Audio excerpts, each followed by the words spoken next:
I'm Linda Parker, and at 64, I thought I'd finally earned a little peace.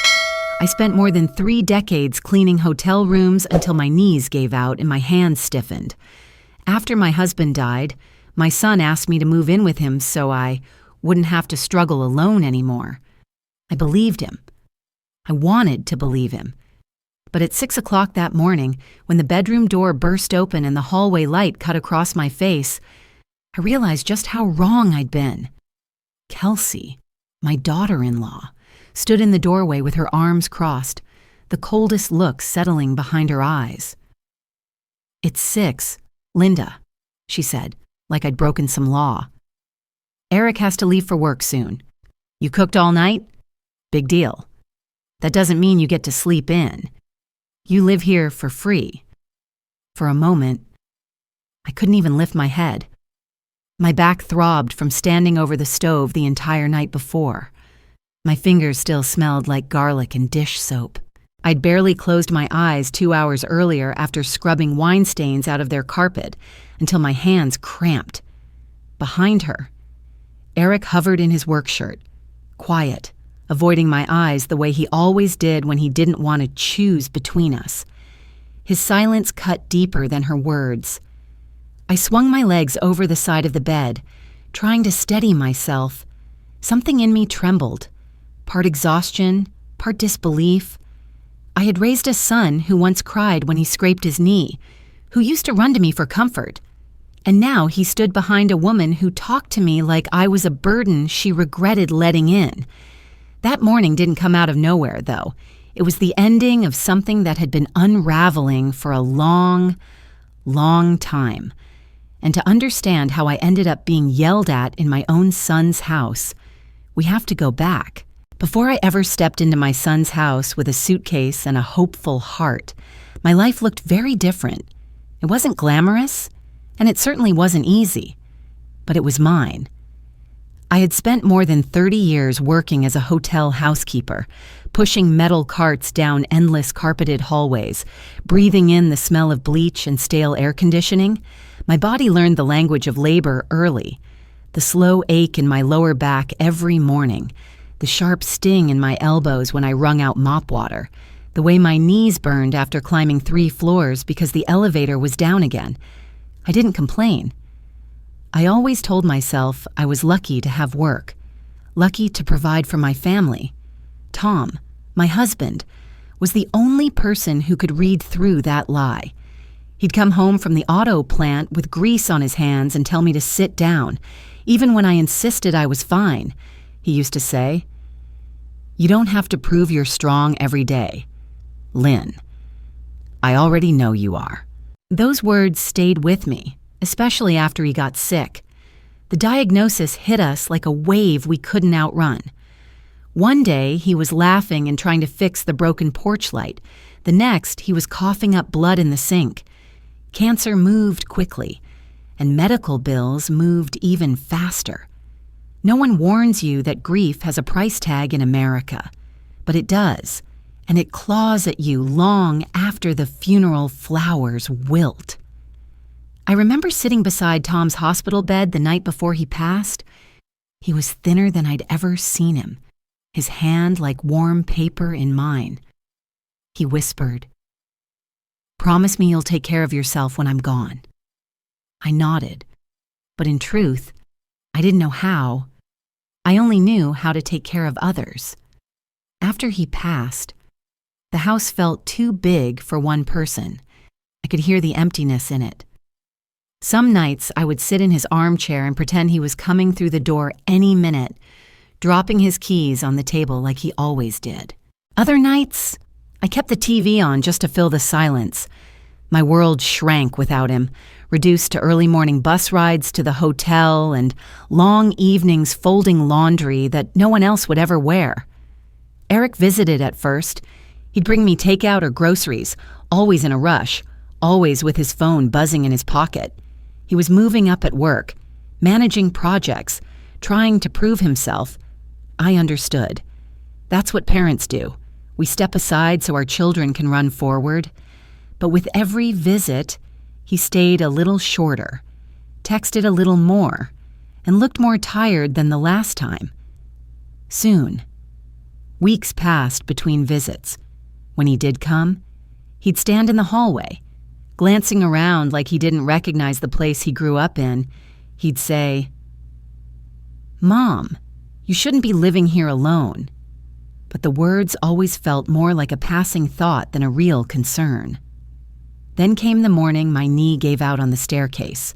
I had been carrying a basket of laundry when a sudden bolt of pain shot through my right leg. The basket tumbled down the steps, and I clung to the railing, breathless. I sat there for a long time, listening to my heart pound harder than it ever did at work. It struck me in that moment how fragile everything had become. The house I'd once cleaned from top to bottom now felt like a mountain I couldn't climb. That afternoon, I sat on the kitchen floor with a bag of frozen peas on my knee when Eric stopped by unannounced. He walked in, saw the mess of laundry, saw me on the floor, and his face fell. He knelt beside me and asked why I hadn't called. I told him I didn't want to bother him, that he had his own life now. He shook his head, but he didn't argue. He wasn't angry. He was distant, like he didn't know what to do with a mother who could no longer keep pace. Later that night, after helping me to the couch, he said, "Mom, this house is too big for you. You shouldn't be alone like this. You'd be happier with us." At the time, his voice sounded warm, genuine, like he truly wanted me near. I held on to that warmth because I hadn't felt it in so long. I didn't know the kind of loneliness that would greet me later. I didn't know that moving in with him would mean leaving behind more than a house. It would mean losing the last pieces of myself Tom once held together. If I had known what was waiting for me, I might have said no. But back then, all I heard was my son asking me to come home. When I first stepped into Eric's house, I truly believed I was stepping into a new chapter, one where I would finally rest after a lifetime of working. The front door opened into a bright living room with tall windows and spotless hardwood floors. Everything felt so clean and modern that for a moment, I worried I didn't belong there. But Eric hugged me tightly, and Kelsey smiled the kind of smile people use when they want to seem welcoming, even if they're not sure how. I told myself it was nerves. Nothing more. Kelsey showed me around the place like a real estate agent giving a tour. She gestured toward the kitchen with gleaming white counters, the living room with matching throw pillows, and the backyard she proudly said she wanted to turn into a social space. When we reached the basement door, her voice softened. "Your room is down here," she said, and she opened the door to a narrow staircase. The basement was clean enough, though dimmer and colder than upstairs. A small bed sat against the wall, next to a dresser that had seen better days. There was a single window high above the bed, just big enough to let in a sliver of daylight. I tried to smile as I set my suitcase down. "It's cozy," I said. Kelsey beamed like I'd given her a gift. Eric hugged me again and said, "Mom, you can relax now. No more early mornings, no more long shifts, just rest." For the first couple of weeks, I tried to do just that. I took slow walks around the block, made myself cups of tea, and read old paperback novels Tom used to tease me about. Some mornings, I woke early, out of habit, and sat in the kitchen while the house was still quiet. The smell of fresh coffee filled the room once Kelsey woke, always stronger than the hotel coffee machines I was used to. She would say, "Good morning, Linda," with that polite, careful voice of hers, the one that never quite warmed up. It wasn't long before the first small request came. One morning, Kelsey hurried down the stairs wearing her blouse half tucked and her hair still damp from the shower.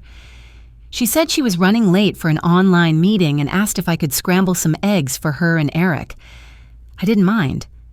Cooking was something I'd always enjoyed, something that made me feel close to my family. That day, the eggs turned out fluffy, and Eric said, "Mom, you still make the best breakfast." His compliment stayed with me all afternoon. The next day, Kelsey asked if I could throw a load of towels in the wash. A few days later, she wondered if I could wipe down the kitchen counters since she had a deadline. Then came vacuuming the living room, taking out the trash, rinsing the dishes, picking up a package from the porch because she was on a call. Each request seemed small on its own, but they stacked quietly on my shoulders until I didn't notice how heavy they'd become. I kept telling myself it was normal. I was happy to help. That's what mothers do. And it wasn't as though I had a job to rush off to anymore, but sometimes, on the mornings when my back felt like it was held together by stubborn threads, I wondered why Kelsey never offered a thank you that sounded like she meant it.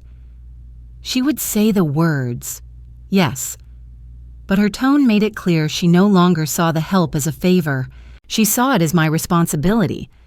Everything changed the day Eric told me they were renting out 2 rooms upstairs.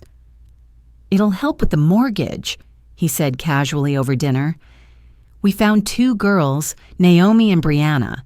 They're young, responsible, and they need affordable housing." I didn't say much, just nodded.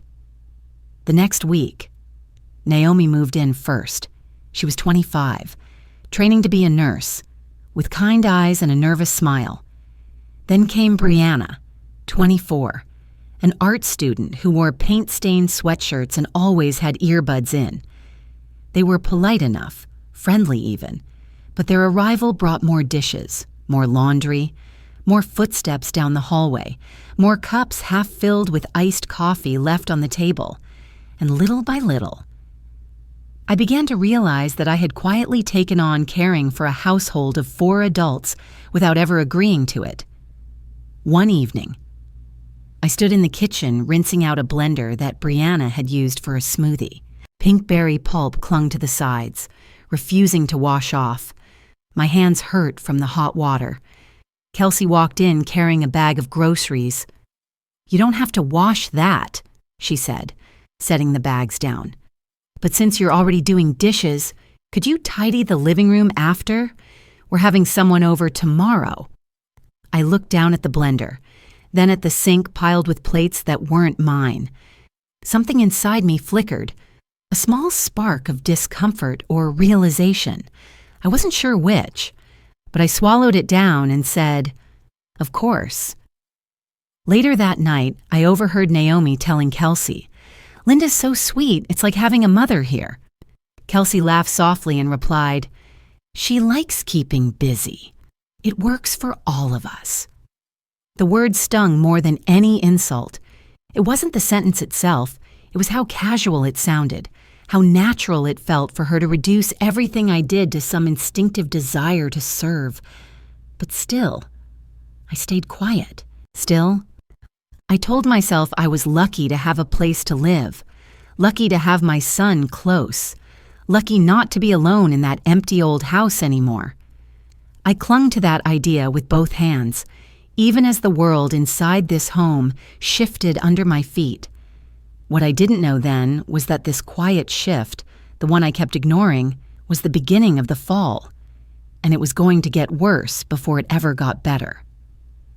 The night that changed everything didn't arrive with thunder or warning.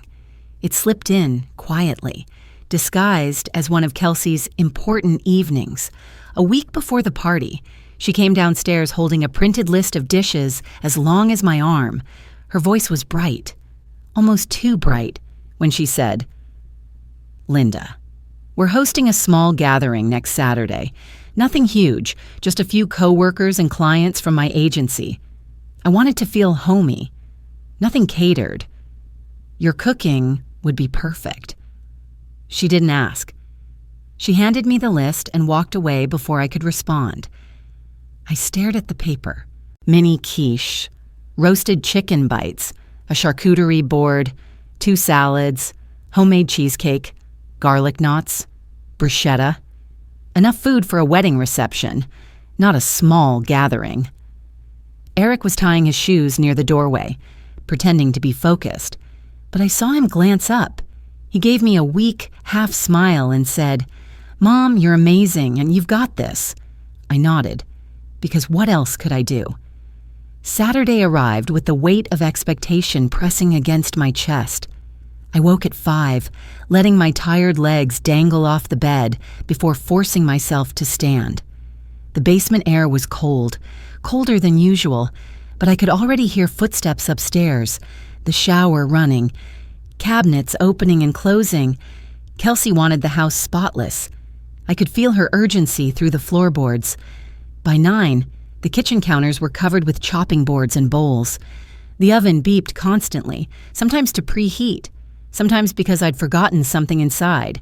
My hands moved on their own, muscle memory guiding me while my mind drifted to Tom, imagining him shaking his head at me and saying, "You should never work yourself to the bone for people who don't see you." But I pushed that thought away. I told myself I was helping my son's family, that it mattered. Around noon, Kelsey walked into the kitchen wearing a soft pink dress and holding her phone like a microphone. "Linda, remember to keep the charcuterie board aesthetic. My clients love presentation." She snapped a picture of the food, then tilted her head. Move the grapes. They look old." I wanted to tell her they were the same grapes she bought 2 days ago, but I bit my tongue and moved them anyway. She didn't thank me. She just moved on to rearrange the pillows in the living room. As the afternoon faded into evening, the house filled with voices. Laughter echoed from upstairs, spilling down the staircase like a reminder that I didn't belong in the room where everyone else stood. I could hear Kelsey introducing Eric, boosting him up with stories about his job. I heard Naomi chatting about her nursing program, and Brianna explaining her latest art project. Every once in a while, someone would say, "This food is incredible," and Kelsey would reply, "Oh, it's homemade, family recipe." No one asked who made it, and no one opened the kitchen door to find out. I stayed hidden, refilling platters, washing trays, replacing napkins, checking on desserts. At one point, a glass slipped from someone's hand in the living room and shattered. I heard it, but didn't go out until I heard Kelsey call, "I'll get Linda." The words weren't cruel, they were casual. Too casual. I felt something crack inside me, but I ignored it. I knelt and cleaned the broken pieces while people stepped around me like I was the invisible staff. By midnight, the house quieted. Shoes tapped down the hallway as guests said their goodbyes. I peeked around the corner just long enough to see Kelsey hugging someone goodbye, her laugh soft and effortless. Eric placed his hand on her back, smiling proudly beside her. They looked like a polished couple in a magazine ad. Perfect lighting, perfect staging, perfect life. When the door finally closed, they both disappeared upstairs without a word. Not a thank you, not a glance. The kitchen was a battlefield of dirty pans, sticky countertops, leftover crumbs, and empty glasses. The trash was overflowing. My legs felt like they were made of gravel. Still, I started cleaning. It was past 2 in the morning when I finished scrubbing the wine stain that had soaked deep into the beige carpet. The vinegar made my eyes water. My back throbbed like it was splitting open. At 3:30, I stood in the silent kitchen, eating a spoonful of leftover cheesecake straight from the tin. The house felt too big, too quiet, too full of people who never saw me. The refrigerator hum was the only sound keeping me company. I washed the last utensil, dried it with the corner of my shirt, and turned off the light. When I finally reached my basement room, my body collapsed onto the bed before my mind caught up. I didn't change clothes, didn't brush my teeth, didn't pull the blanket over my shoulders. Sleep took me like a wave. 2 hours later, the door slammed open so hard the hinges rattled. "Linda!" Kelsey's voice sliced through the darkness. "It's 6 in the morning. Eric needs breakfast before his meeting." The hallway light spilled into the room, burning my eyes. My throat tightened as I pushed myself upright. The exhaustion was a physical weight crushing my ribs. "You cooked all night? Big deal," she said, arms folded like a judge handing down a sentence. "You can't slack off just because you made a few trays of food. You live here for free." Eric hovered behind her, shirt tucked, hair still damp from the shower. He didn't step forward. He didn't defend me. He didn't even look at me long.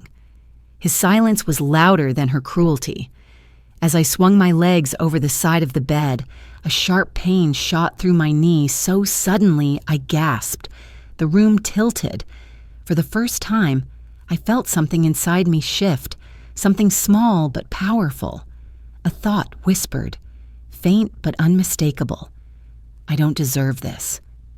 I stared at the floor, breath unsteady, and for a brief moment, I wondered how long I could keep pretending everything was fine.